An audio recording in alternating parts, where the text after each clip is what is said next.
Well, it all began on November 22nd. That's when a woman exchanged numbers with 26-year-old Corey Pritchett Jr. The woman told authorities the following day she and another woman met up with Pritchett. They did some pretty harmless activities like working out, ATV riding, then bowling. But it was at the bowling alley where things took an intense turn.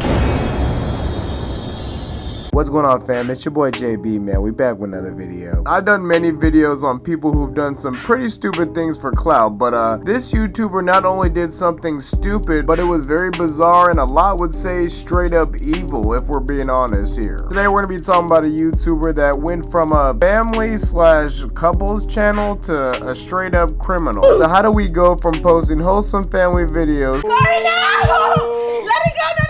No!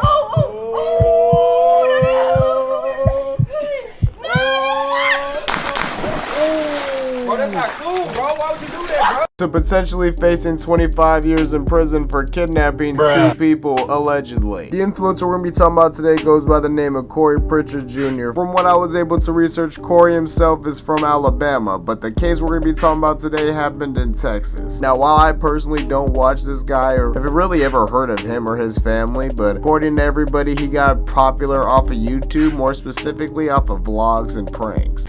So I ordered this snake not too long ago, like $55. My prank call me with this snake. You seen this? You wouldn't think that son of a gun real? Come on, man. Yeah,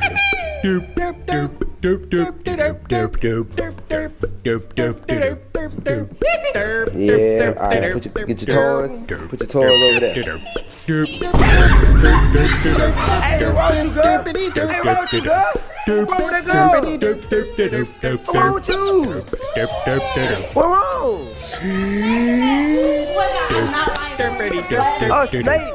It's a snake. I swear to God, it was a snake in that corner. I'm not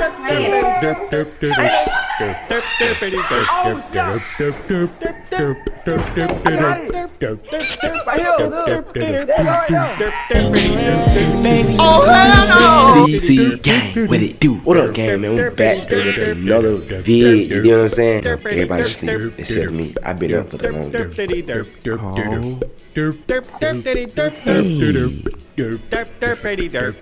Newsflash, guys, anybody trying to brag about their life consistently, probably not a good person or somebody you want to listen to, because if everything's looking like peaches and cream, guess what? Underneath the surface is probably something brewing. But you guys know what they say, man. What's in the dark comes to light, and besides making shitty ass YouTube content, apparently whatever he did was bad enough for them to break up in possibly the cringiest way of all time. Before I show you guys this cringe fest, just keep in mind that they set up cameras and recorded this, as in they wanted you to see this. Just keep that in mind, okay? Just keep that in mind. You on the spotlight the whole time. Things on me like I'm not throwing nothing at you, but don't sit here. You disloyal as fuck. You a cheater and will forever be a cheater.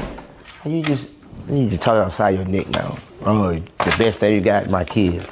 Even though most of this stuff is probably scripted, I definitely wouldn't doubt it. I think one could argue that all this time spent on the camera, especially showing your personal life, definitely is draining mentally. And I feel like Corey got to a point in time where he probably didn't even know what was real and what was fake with how scripted his life was getting. But nevertheless, man, I think you could definitely make the argument that if his family was still together, then maybe the events that got him in the hot water on November 22nd would have never happened in the first place.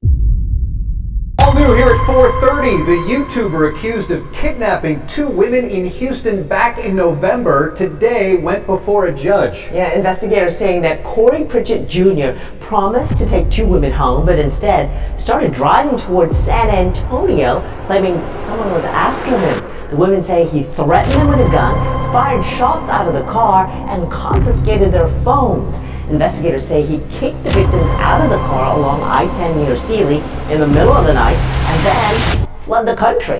So this is when this story gets really crazy. So apparently on November 22nd, after hanging out with these two random girls, he allegedly seen a group he probably was beefing with or had some type of conflict with, so he decided to go ahead and leave. But the biggest problem here was he left without the girls and their stuff in the car. So of course, knowing him being a goofy goober he is, he had to turn around to go meet them to give them their stuff back. But one thing led to another, and I don't know how it ended up happening where common sense was clearly missing, but these girls just decided to go on a ride with him back home. Mind you, after seeing how sporadic he's been acting. During this no doubt probably ride from hell, this man drove 100 miles per hour in the wrong direction of their house while frantically just screaming things and threatening to kill them. Also while pointing a gun at them and demanding for their phones. And that's not all either. So this sadistic bastard called somebody under the name quote-unquote future wife. And this absolute maniac told this woman on the phone that he had the perfect opportunity to take these women to a remote area where quote-unquote no one could hear the other women scream and no one could ever find them. And to say all this and act like this to two random strangers that you've never met before in your life is absolutely insane. These girls went to go hang out with Corey Pritchett and ended up hanging out with Jason Voorhees instead. So this man Corey probably completely just lost it at this point. Starts shooting his quote-unquote gold desert eagle is how it's told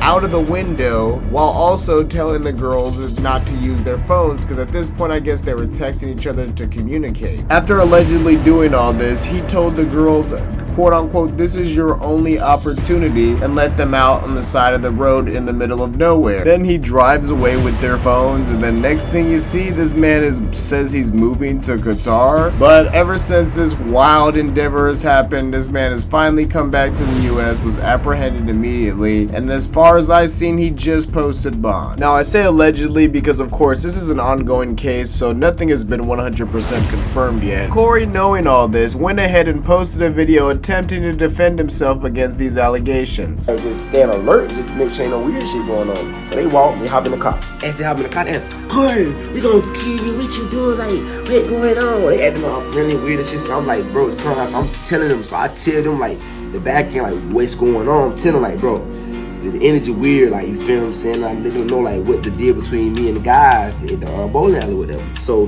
they're like, oh, okay, well, what you wanna do? We can just go to your crib or like what we doing?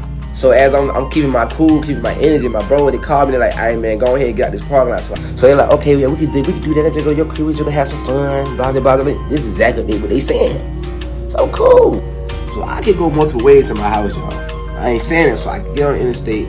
I'm going to my crib the other way. That was their first time ever going to my house. So they never been to my house before. It was their first time. Then the way we went to my house was not, they didn't even know how to get to my house from the way we was going.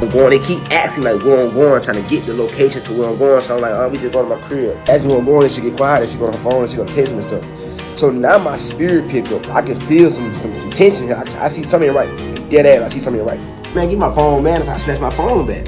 So I swear on my dead sister, Milana flying. So I get my phone, my spirit tell me like, check her message. So when I check the message, she went and shared my location with her. Dead ass. So I'm like, oh no, we ain't doing that. This me in the car. I'm like, oh no. I said, oh no, we ain't doing that, baby. I said, we ain't doing that. So I share the location and everything. So according to him, from his perspective, it seemed like he was getting set up. Really hard to feel sympathy for him because you think he would make sure he's getting set up before waving guns at people and confiscating phones. But hey, that's just my 2 cents. But anyway, man, what do you guys think? Do you guys think he's just doing all this to save face, or do you guys think he genuinely is just being honest? Leave it in the comments, I'm curious. But anyway, guys, that's the video. Thank you guys for watching. If you liked the video, go ahead and like the video. And if you're new, think about subscribing, man. Before I close the video, I just want to say shout out to you guys, man. My last video hit 6.4K and the channel's been growing slowly but steadily, so I really appreciate all the love. I'm gonna try to drop a few new videos and a few shorts. I don't know if you guys peeped the shorts, but if you haven't peeped the shorts, I'm gonna start trying to make little shorts now and then. Just shorts on interesting topics, sometimes morbid, but hey, you never know. But anyway, fam, it's been your boy JB, man, and I'll see you guys next time.